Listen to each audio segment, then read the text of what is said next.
Good morning, everybody. Welcome to this episode of Neighborhood Connections. I am joined by Zoom today by a very special guest. Her name is Carmen Leal, and she is from the great state of Wisconsin. Welcome to the podcast, Carmen. How are you today? I'm warm. I have heat. I was right outside. I was outside. It was 0 degrees. So I'm super happy to be in my warm, chunky sweater and having a roof over my head. So I'm great. Yeah, what a thing to be grateful for. This conversation, we spoke a little bit earlier. I think the timing of this was a little tricky, but I also think the timing of this was very fortuitous because we're wrapping up 2025. And one of the things we wanted to talk about was overcoming adversity and seeing beyond kind of where you're at. And hopefully it inspires people to go into 2026 with a renewed sense of optimism. So yeah, thank you for making the time today to have a Oh, my chat. pleasure. I've been really looking forward to this. Yeah. So tell us a little bit. I mean, you have quite a story, but tell us a little bit about what you've been through, some of the things you've worked through and overcome. I think that baseline would be incredibly helpful for people just to kind of gain a little bit of perspective. Well, thank you. You always wonder, why me? Why does this happen to me? Hmm. And then you move on and your life comes together and then it falls apart again and you go, why me? So I'm the why me girl that has gone through so much, and I'm going to try and give you the Cliff Notes version. And I'm giving you that depth. First of all, that means all your listeners can relate to me because they probably have done many of these, hopefully not all, because it's a lot. But I survived. And having that sense of optimism is what has gotten me through. And so when I was 19, I was a vocal music major. In fact, I had a complete scholarship, full scholarship to college. I get there, it's everything I hoped for. And then second semester, I woke up with a goiter. Midwest people don't get goiters, but I got a goiter. They couldn't figure it out. They ended up removing my thyroid, my parathyroid, and I lost the ability to sing for a year. If you're a vocal music major, what do you need to do? Oh my gosh. You got to sing. And I couldn't do it. Lost the scholarship. I was able to Hmm. transition to my an academic, but my whole life had been working towards one goal Right.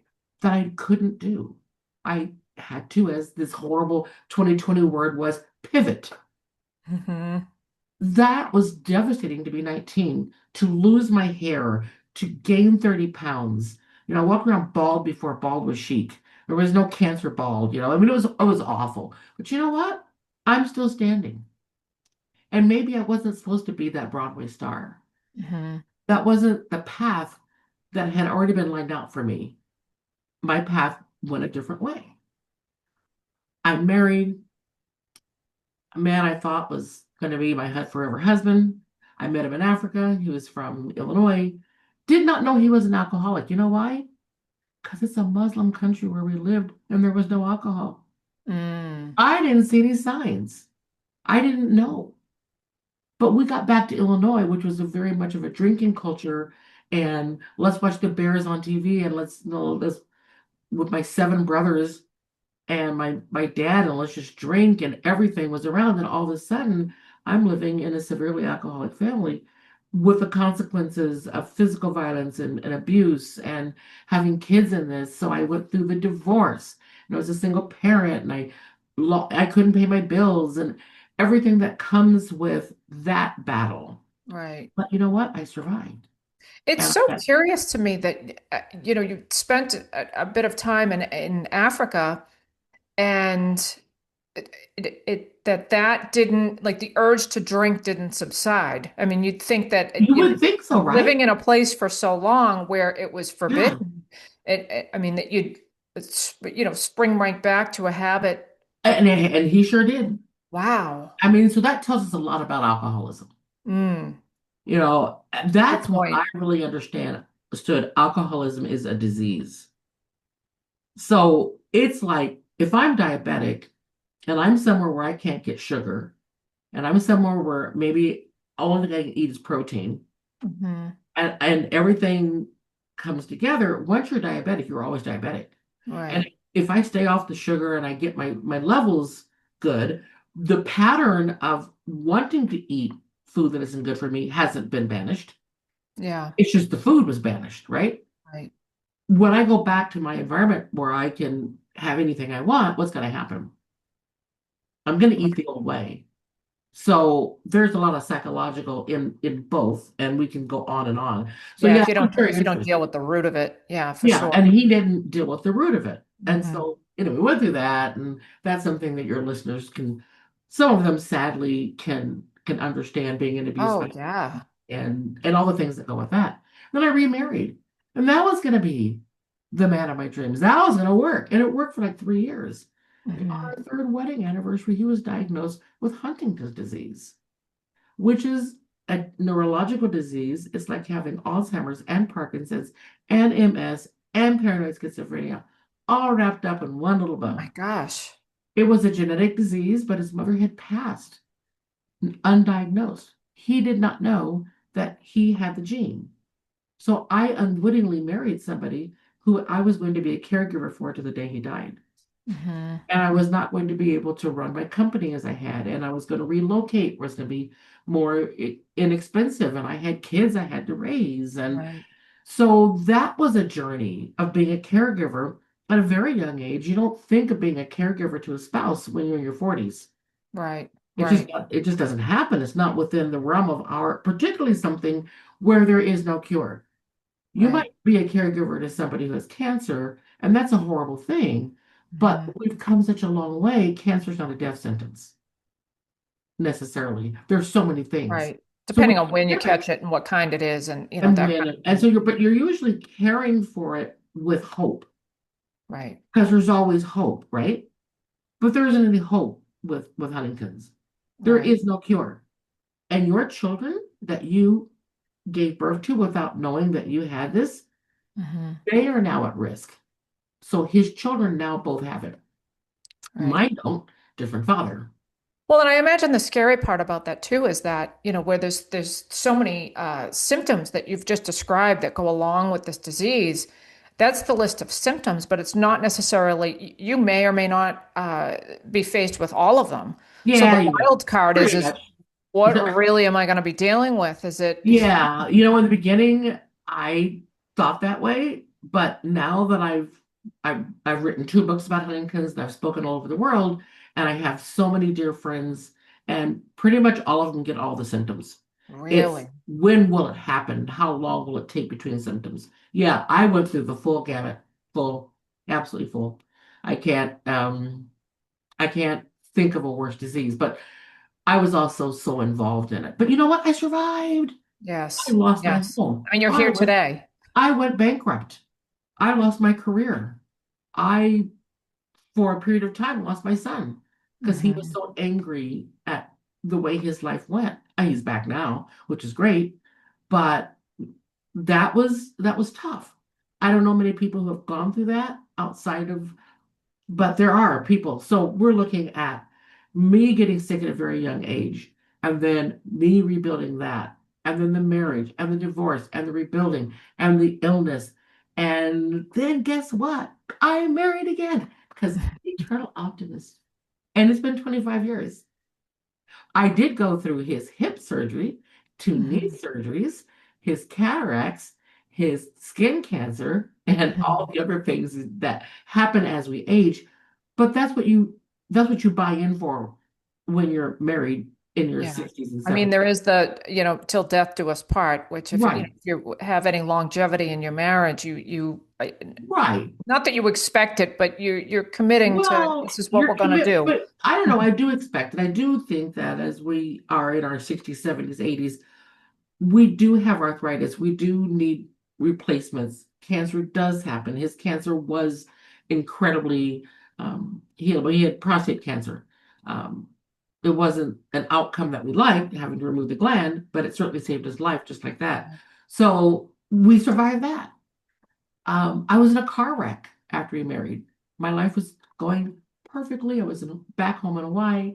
Life was so great. I can't tell you how much I loved it. Worked for Expedia, sold all the tours, got to be an ambassador for Hawaii. It was the perfect job for me until we Mhm. were sitting at a stoplight minding our own business, and a giant SUV slammed into us, and we slammed into another one, and three other cars, and it's news at 10, five-car pileup, me in the middle of it. And My I walked gosh. out seemingly unscathed, but I wasn't. I had horrible whiplash. I had my phone in my hand. I was texting to get an address. I wasn't driving people. I was the passenger. My hand flew up, hit me in the head, and blunt force trauma. I have a hole in my head, and I suffered uh, brain damage, PTSD, depression, anxiety, couldn't do my job. And then I did a downgrade, and here I'm in Wisconsin because I have a son here. But I survived. And that Hmm. opened up an entire new life for me because my doctor back home said, get a dog, the dog will help you. Hmm. I did not think it would. I wasn't a dog person. I didn't hate dogs. I just didn't want a dog. I could barely Right. keep I myself remember you alive. saying that the first time that we chatted. And it's so true. It Yeah. is so true. Again, I didn't hate dogs, and we had dogs growing up, and I let my sons have a dog, but I didn't have that connection. They were just something else I had to pay to do. I had to buy the Hmm. food, do the grooming, and it was just like another child, but not in a good way. Does that make sense? But it wasn't. Yes. I didn't Yeah. hate it, Yeah. but I was incredibly suicidal and never moved to Wisconsin in March if you're suicidal because it's dark Yeah. and it's You're not going to gloomy. get much sunlight, that's And for it's going to sure. make it way worse. And Hmm. so I decided, you know what? I will get a dog. I will name this dog Xanax because this dog will not work. And I will throw this dog away like I've thrown all the pills away that didn't help my headaches, that didn't Hmm. help my depression, that didn't help my anxiety. All the pills that were thrown at me, I will throw away. But Xanax will have a home because when I die, because I will kill myself, because Xanax will not work, my husband will have the dog he always wanted. And that was my plan. That was truly my plan. Wow. I know, dark place, right? But that was my plan. And we went to a local independent shelter, and every dog that came out went to my husband, and no one came to me. And I said, if it's my emotional support dog, shouldn't we get a dog that wants to come to me? Hmm. And the owner said, well, what do you want in a dog? I said, I want a dog that doesn't bark, that doesn't lick, that doesn't jump on beds, that doesn't get on furniture, and that pretty much is not annoying. That's what I want. So you didn't want a dog. He said, so you want a stuffed dog, right? I said, yeah, that'll do. And he goes, I got a perfect dog. And he brought out this little underweight mutt. Mhm. Yesterday was National Mutt Day, a couple days ago. And he had a long black tail, kind of a boring brown body. He wasn't a flashy dog. He Hmm. wasn't a cute dog in that, oh, little muffy I could hold. He wasn't a German Shepherd. He wasn't a husky with the blue eyes. He was just this mutt. He was the mutt who came straight to me. Yeah. And he sat there and he looked at me and he would not leave. And it was all about me. He chose Hmm. me. And so I said, okay, I guess it won't work, but Gary, do you like this dog? Because the dog will be yours eventually. And he said, yeah, let's do it. I was the most ill-prepared person. Ill-prepared. I was the worst dog. Yeah. The stories, the stories. But that dog hung in with me. So for the last 8 years, I've had Coconut. And he literally is the dog that saved my life. Yeah. Yeah. And he not only saved my life, he got me a new path because I Hmm. started volunteering at the shelter. And in 4 years that I helped them before they closed thanks to COVID, I wrote the bios for 6,500 dogs and found them all homes. I opened up a pet food pantry. I did all the Hmm. grant writing. I did all the events. I put them on the map in this little town. I mean, Yeah. wow. I took all the life experiences. My background is solely in sales and marketing. I Hmm. took all those life experiences that I had for the big companies and the small companies, and I gave them myself and those experiences to new possibilities. Yeah. And that, I mean, that's really how life kind of works. But Right. what's so great about this story is that you went in a little closed off to the idea that, a dog A was going to provide little? some comfort. I mean, you were just like, this is not going to work. I mean, digging your heels in, okay, we'll do this, but I don't get your hopes up. You know, Mhm. this is not going to work. And this little, unassuming mutt Right. that chose you uh really has set a new course for you. But prior to getting your dog, I mean, there was quite a bit that happened prior to this experience of you Mhm. meeting the dog. What would you say um was your path forward? What would you say that you leaned into in order to get through all of those experiences prior to this dog coming into your You mean life? after the wreck? Or even before that, the pivot that you had to make in your early 20s when you were in college, and then Mhm. and then even prior to the wreck and your divorces and dealing with someone that you really didn't know when you married them initially. Um, was it Did you naturally have sort of an optimistic mindset? Did you lean into faith? Did you lean on friends? How did you work through All of all those of those above. things? I do have I have a strong faith. Um, it had that faith has evolved over the years. Hmm. I no longer go to church, not in a negative way because I don't believe or I don't like gathering with people, but because I have intractable headaches and churches are loud. They play loud music. They have organs or they have praise teams and it's just loud and I can't do it. So I have a lot of faith, but I find it in different ways. And I want your audience to know faith can be a really negative word for people if they've had Hmm. experiences or they don't happen to believe in the Judeo-Christian foundation that was the start of our country.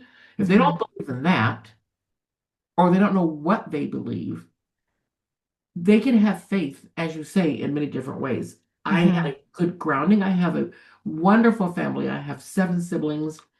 The family that I divorced, they never divorced me. And so I have eight brother and sister-in-laws. I am now friends with my husband, my ex-husband. Yeah. He, jokingly say he and my husband or current husband are really good friends. I said the three of us get along so well, not in a kind Interesting. of way, not in Yeah. a fearsome kind of way. Okay, we really go real well.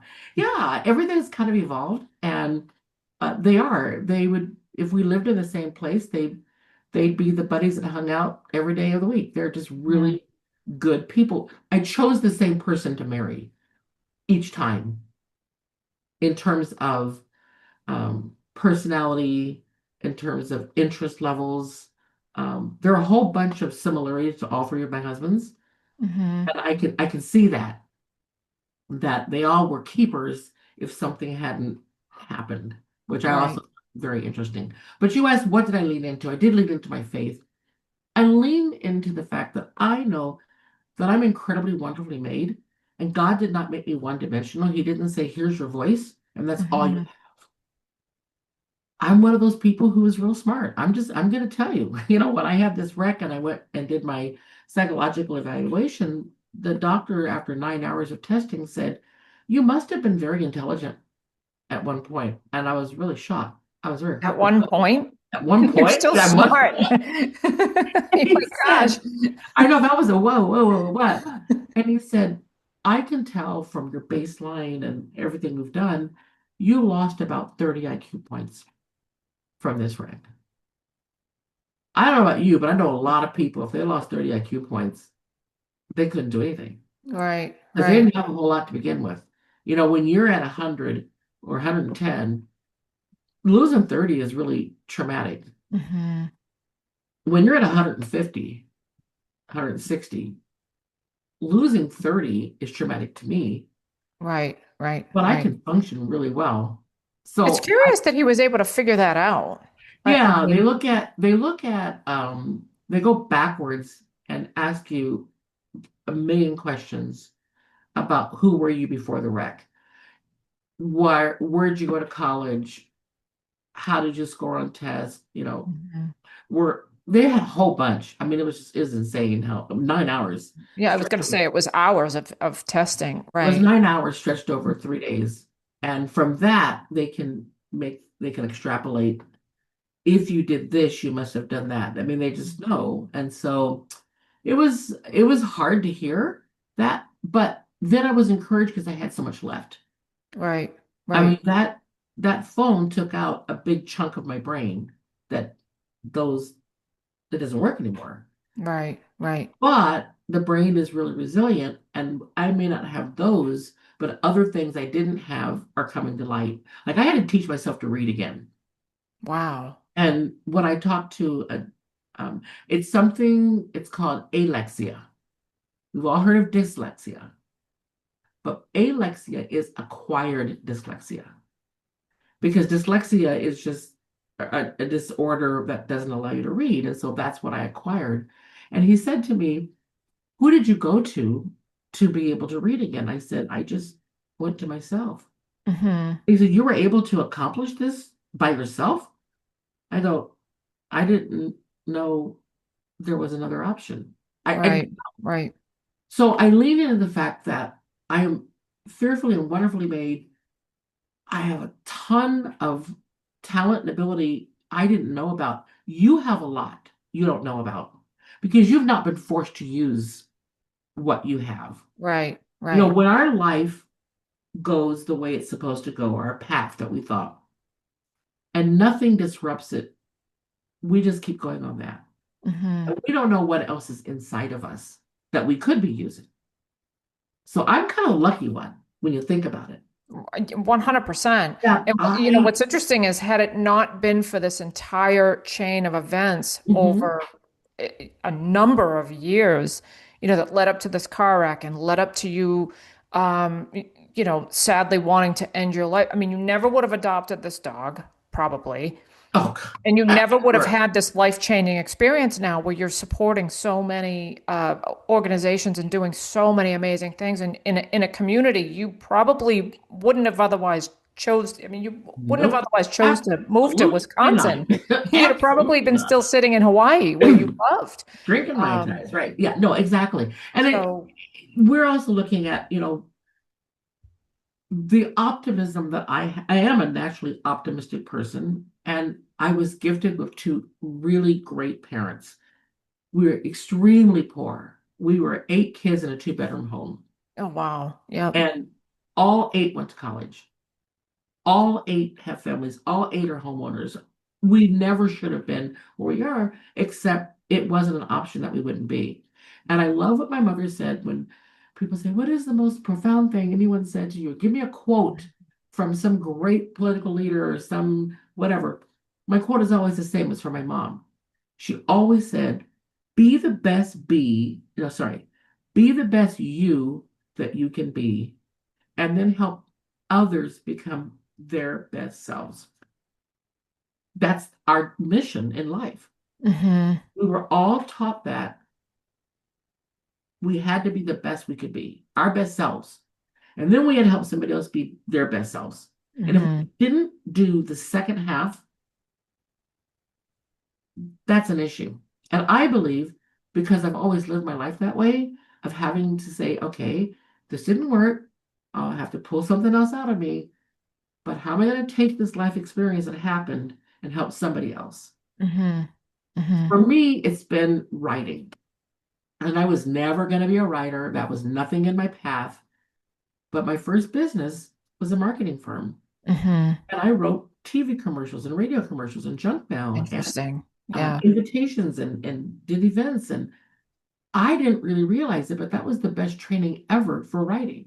Hmm. Because I had to communicate in a small amount of words a ministry, a mission, so that my clients would actually sell products. And from there, it became actually easier to write a book than it Hmm. was to write Hmm. small things. So my first books were about Huntington's disease. And I began speaking and traveling all over the world to help individuals, to help caregivers just like me, Hmm. Hmm. to And say, provide a support to others. I mean, to the second half of what your mom, always wished from exactly, you. and to You're be able helping someone else. Mhm. to take a portion of all the books I sold to give back. So that first year that I had Faces of Huntington's, I was able to donate $30,000 Wow. in book sales. back to various Huntington's organizations, Hmm. which is pretty amazing. Which never would have happened, by the way, if your husband had not been afflicted by that Because disease. I had never heard of the disease. I mean, And then what? I've been able to continually take what is broken in me, try and fix it in some way, move on a different path, and then just say, okay, who can Hmm. I help now? Yeah.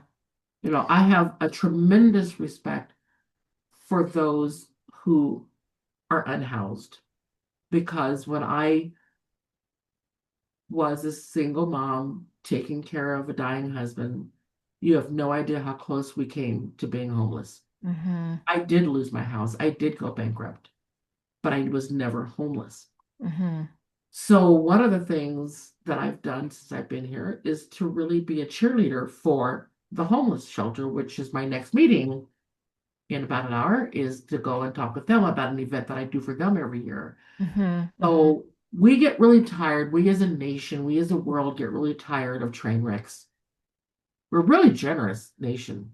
Yeah. We really are very generous, but our patience doesn't last real long. And Right. you're either going to Right. get fixed or have the good grace to die. And I'm going to move on to another train wreck. That's kind of the mentality we have. Like we love disaster.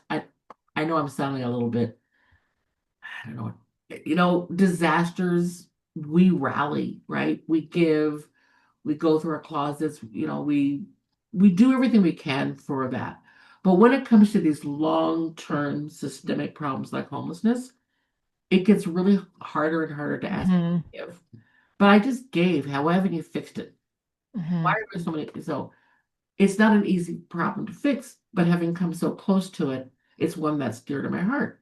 Right. So I Right. decided last year, 2 years ago, okay, I'm not going to ask for money for the homeless people. They have a service dog that lives in the shelter. I'll do an event for the dog. Hmm. And people Hmm. say, oh, yes, let's do that. So I have an event called Pups on the Runway, which is a mommy doggy fashion show. And then there's booths and there's food and there's book signings and it's huge but all the money goes to take care of Phoenix, who is their dog. And that line item that they're no longer spending, it gets to go to people. Hmm. All Hmm. right. But I think it's interesting that I don't know that I would have had that passion for homelessness had I not been so close to it. 100%. I mean, if you I look at was, some of the most prolific people, I mean, Tony Robbins, for example, he tells the story all the time about how his family struggled with to get food. And, he always tells the story about how, one Thanksgiving, someone showed up at the door with a meal for his whole family. And that has driven mhm, his desire to want to feed hungry people because he knew what it was like to go yeah, hungry. So, to your point, I think that's in large part where people become so passionate about these things because of things that they've experienced. right. What's curious to me, though, is in spite of the fact that you've channeled all these things, um, I guess it's a testament to even some of the strongest people have a breaking point because the idea that you had been through so much and overcome so much and still found yourself in a place where you were like, I don't want to do this anymore, Yeah, is quite something. for But you me, pulled yourself out of that too, while your the dog breaking saved you. point But on that was pain. Like I had experienced pain before, but it was pain that they could fix.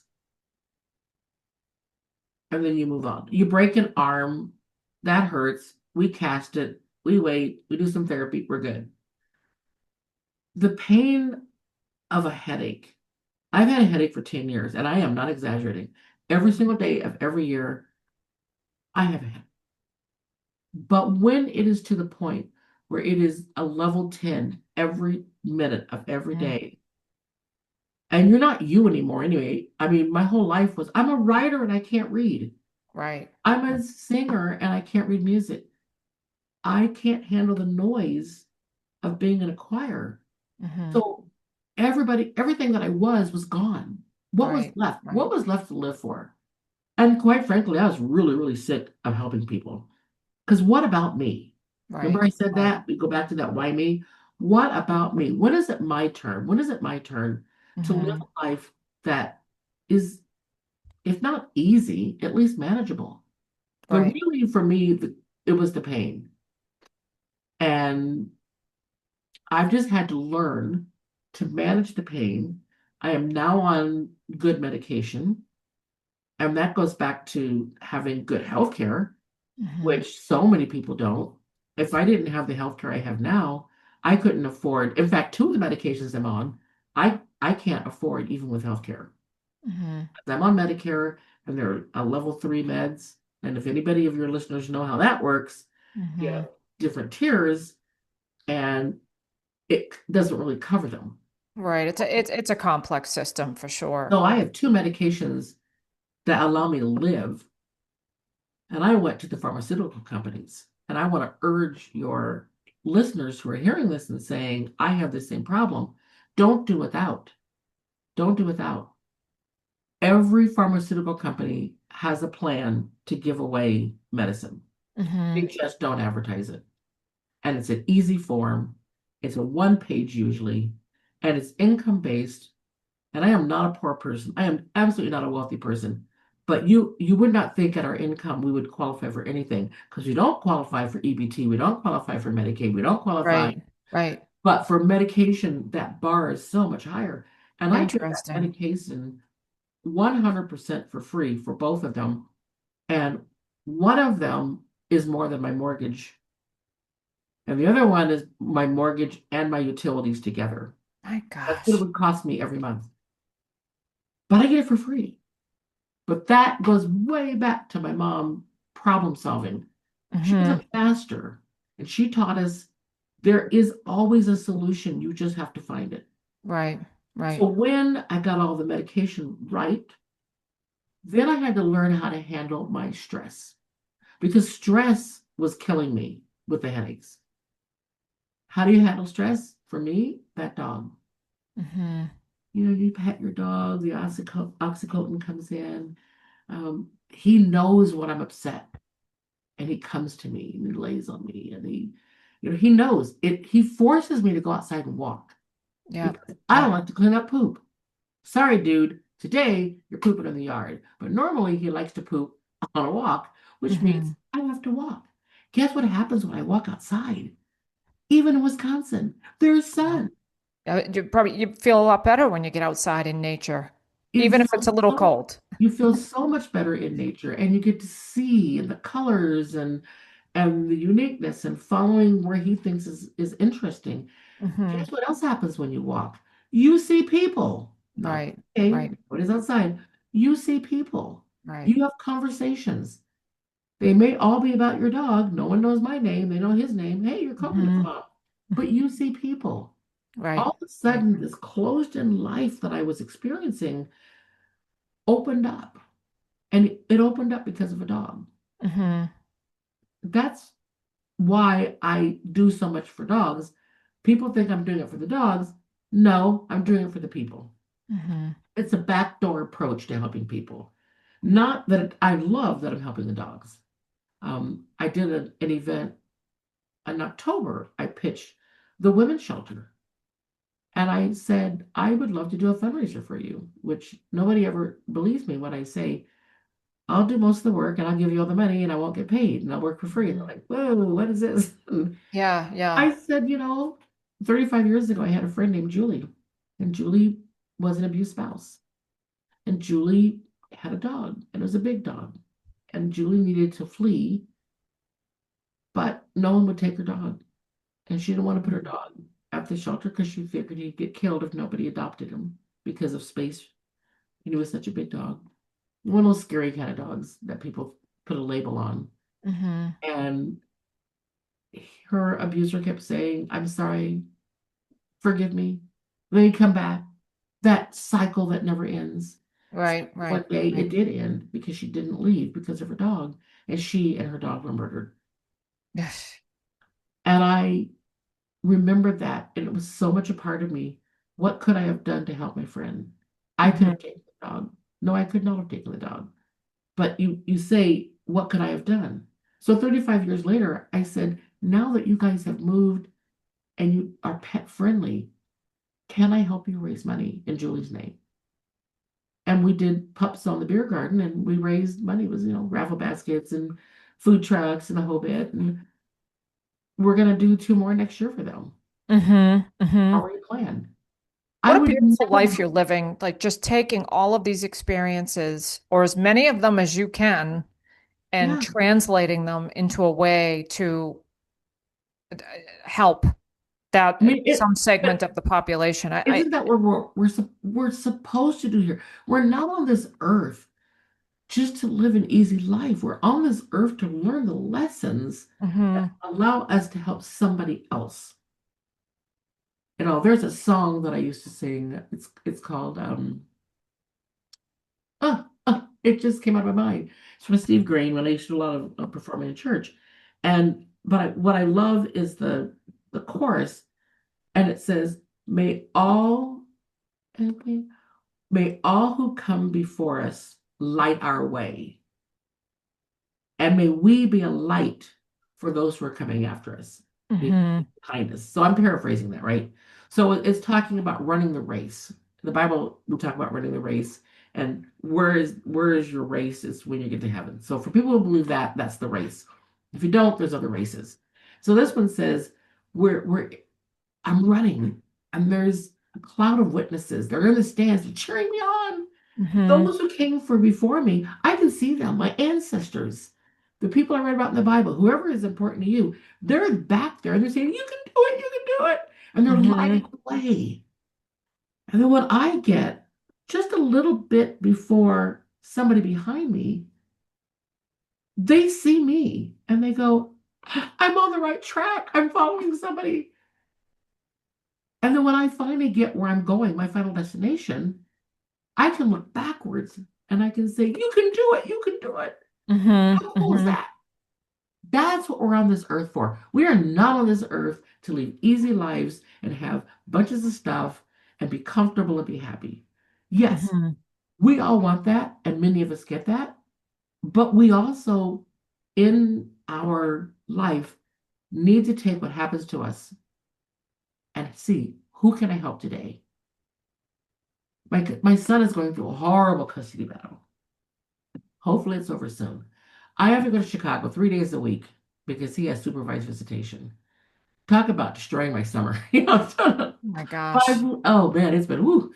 But it's been fun seeing my son. It's been fun getting to know my 2.5-year-old grandson. But my son is such a great dad. And I'm so proud, and I can see a lot of me in him. We were at the Chicago Art Museum. Most 2.5-year-olds, that's not a museum they want to go to. But it's cold outside. We got to find places to Hmm. go. It is membership. So we were looking at all the grandma naked. That man has a big naked butt because all the statues and stuff, and Yeah, we're of just course. seeing it through a 2-year-old's eyes. And then he sits down on a little window shelf and he looks outside and he sees train tracks. This kid loves trains so much. He carries them with him. He goes, train, train. And he wants to know when the train's coming. And his dad says, well, I don't know if it's going to come or not. No, I want a train. I mean, he really wants this train. So his dad turned away and he gets his phone out because it's a Chicago Metro and he gets the schedule. He figures it out. And he goes, well, I don't know. Why don't we walk around? Let me just see. So we walk around the museum. The kid keeps talking about this train. Lucas wants this train. And so his dad says, we should go back there.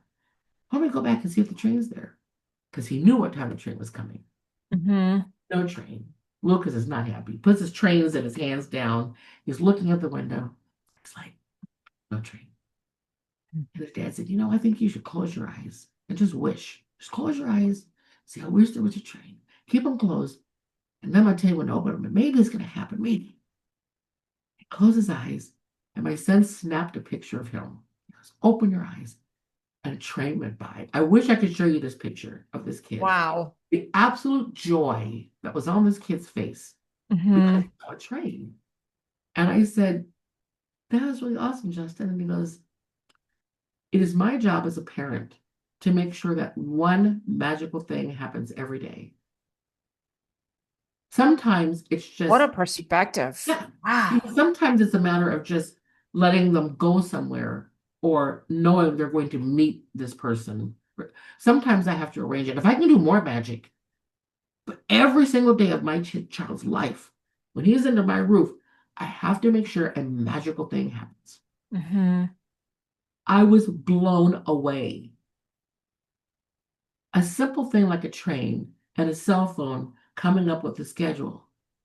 That child will never ever forget the day that grandma and dad and he sat there and the train magically appeared. Is that cool? Hmm. Is that our job in life? Is to make sure that once a day we have magic for somebody? Hmm. That's I what. listen, I agree with you. And I think as adults, we get what a testament to your son, because as adults, we get so caught up in the day to day and the grind of it all. Mhm. And I hear parents often say, gosh, the, the, the years between, newborn and 10 years old don't, they go by so quickly. And what an amazing goal that your son has set for himself to create just a little bit of magic each and every day, because I think it helps him lean into that and really I think experience your so. your your grandson's childhood. And it's so hard for him because obviously nobody he never married the woman, but nobody gets in a relationship and parents a child that they're not going to be able to be in this child's life every day. And because of the situation, which we will not get into, it doesn't matter. It's unfair, and I think that's another whole discussion about men and family court. Hmm. But because of the way she did what she did, he literally cannot see his child without supervision. He sees his child on Saturday from 2 to 8, Sunday from 8 to 8. I mean, Monday 8 to 8, and then, well, it's Sunday, Monday, Tuesday. Hmm. That's the Hmm. reason I go to Chicago 3 days a week. My husband and I drive there. It's three Right. hours. It is a lot. It is a lot of money. It is a lot of time. It is a lot of, And I don't, during the winter, I imagine, what's probably oh, I normally an know. It was hour horrible commute, last it's week. it's We had 11 it's inches longer. and we don't even know. But you know what? You do it because that's your job as a parent. Hmm. That's my job. And luckily, his stepfather believes it as well. And so we do that. So we're on hand to see so many that's just one magical moment I can tell you about. Right, right. He does magic. It's really cool. He is great. He goes, Mom, I'm not raising a child. I'm helping to create an adult. Hmm. I'm not raising a child. Yeah. That's such a perspective. Yeah, and he's making the most out of a not so ideal Yeah. situation. And hopefully it And will. he's just trying to listen, I only get so much time and I'm not going to be miserable. Yep. I'm going to savor every minute of it that I can and create memories for myself. These are memories for your son too. Oh, and for me. And yes, everyone involved is experiencing that. And I think it's beautiful because for a wide variety of reasons, we don't stop and do these things. Unless, tragedy creates these very amazing opportunities They if we do. just sit and try to And embrace that's it. so, and going full circle back to it has not been an optimistic year for lots of people. It has just been crap for a number of reasons. Hmm. And I think there is reason to look at 2026 with optimism. I do think there is reason. And hopefully, I've given your guest some perspective, Hmm. had them hear something they never heard. And they've heard it, they just didn't hear it in these words. Hmm. We need to be taught over and over. And reading a book or hearing one speaker say it in that way may not impact me. Hearing somebody else, like I just never really thought about creating magic in my kid's life. I Hmm. look backwards and I know I did a lot of that. And I think he learned that from me. And I know I Hmm. learned that from my mom. But I never ever said it that way. I never said my job is to make sure that at least once a day there's magic. Hmm. I never thought that. And somebody in your audience is going, whoa, Yeah. I I'm need to do mind that. blown by it. I don't have kids, but Yeah, but you can do that with your spouse. You can do wow. that with Yeah. anybody. Hmm. Once a day, I'm going to what's the magic today? I'm going to go and I'm going to read at the public library. Mhm. And I'm going to do all the voices and not be the boring reader. And those Right, kids, right, and I could see the magic on their face because right. I went and spent 20 minutes in story time reading a book. Hmm. That takes nothing. 20 minutes of my day to do that is nothing, Hmm. Hmm. right? So there are so many ways we can be the magic in people's lives. And Yeah. that train story I will never ever forget that. And the other You'll magic, cherish that until the day you pass. yeah, I mean, yeah. 100%. The other magic that we've done is now I bring my dog with me now. Even though his apartment in Chicago isn't dog friendly, his house in Kenosha is. So we Mhm. literally, I was in the car, literally, I'm not making this up, 19 hours this weekend, driving back and forth, Right, right. just so I could have the dog. Because I Hmm. needed that dog. And the dog needed me. He was getting depressed and he was chewing himself up and he was kind of neurotic. And I said, I can't sacrifice my dog for my son, so I have to bring my dog. But what's happened is that little boy and that dog, oh my gosh, this is his first experience with a dog. And he Hmm. loves this dog so much. When he was little, he couldn't say the word L, the letter. So Lucas became Ruckus. So that's so I looked at Ruckus and Coconut playing, and I said, Ruckus and Coconut. And then a little voice goes, together. That's magic.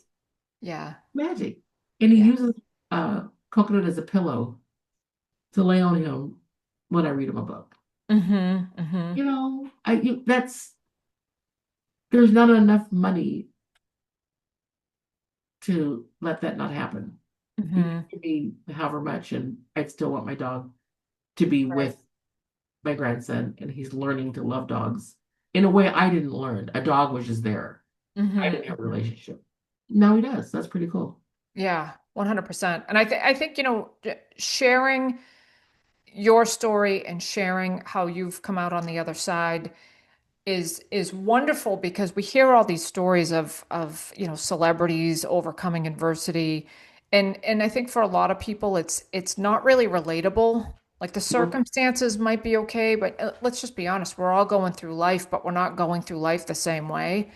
And so if you hear it from somebody that is, dare I say, like not a celebrity, not, doesn't have this huge platform, it normalizes it for a lot of people. And I think it gives people the perspective of, hey, there are other people out there Hmm.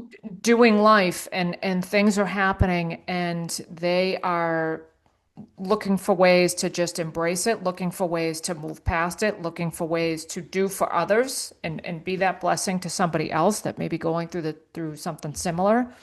And you're right. I mean, if we're not put on this earth to do that, I don't know what we're all doing here. So, Yep. you know, Yep. I agree. I am so happy we met. And I'm yes. so happy that you've given me the opportunity to share a few thoughts. It's not been the easiest of lives, let me tell you.